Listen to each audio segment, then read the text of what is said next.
Salut à toi et bienvenue sur cette chaîne, c'est la moindre des choses quand même. Si t'es tombé sur cette vidéo, c'est que forcément t'as été attiré par ce titre. Et bah, je peux te dire que tu vas pas être déçu. Aujourd'hui, on va traiter 5 petites histoires et parmi ces 5 petites histoires, il y en a une qui est fausse. Donc je compte sur toi pour jouer le jeu et tu mets en commentaire laquelle tu penses qui est fausse et je te répondrai individuellement. Voilà, c'est tout.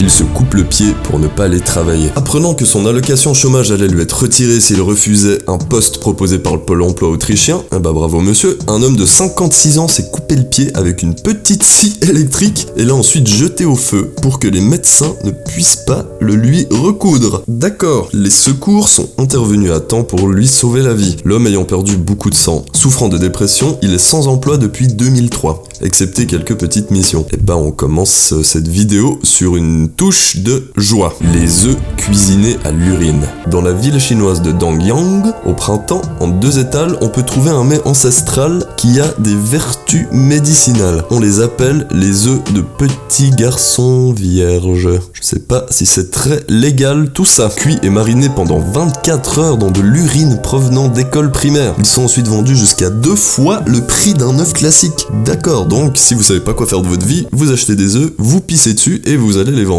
Bon, plus sérieusement, ces œufs seraient énergisants et seraient aussi excellents pour les articulations. Il se fait déchiqueter le pénis dans un gâteau d'anniversaire. Un jeune Allemand de 28 ans qui s'était caché dans un gâteau d'anniversaire pour surprendre sa fiancée s'est fait déchiqueter le pénis par le chien qu'il comptait lui offrir pour son anniversaire. Le cadeau foré. L'animal, énervé par la chaleur et le manque d'oxygène, aurait pu faire moins de dégâts si l'homme n'avait pas été en maillot de bain.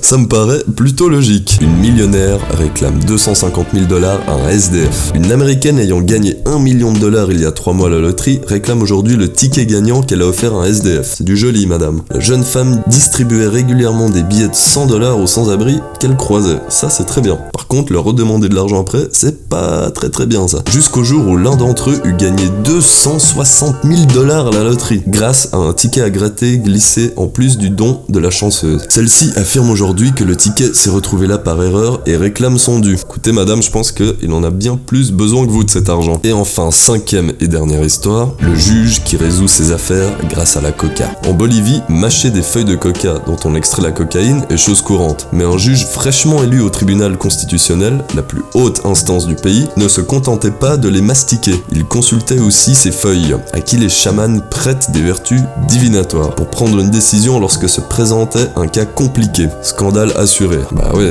tu sniffes pas un rail de coke dès que tu dois dire si lui va en prison ou s'il a 150 balles d'amende. Bon, et bah voilà, c'est déjà la fin de la première vidéo sur cette chaîne. Comme t'as pu le remarquer, c'est une chaîne toute jeune, toute neuve, donc c'est vraiment dur les débuts. Donc je t'invite à t'abonner, ça serait vraiment très sympa de ta part. Tu peux aussi lâcher un like, et puis bien sûr, le mieux serait de partager, mais je comprends qu'on n'ait pas toujours envie de partager une vidéo comme ça qui sort de nulle part d'un inconnu.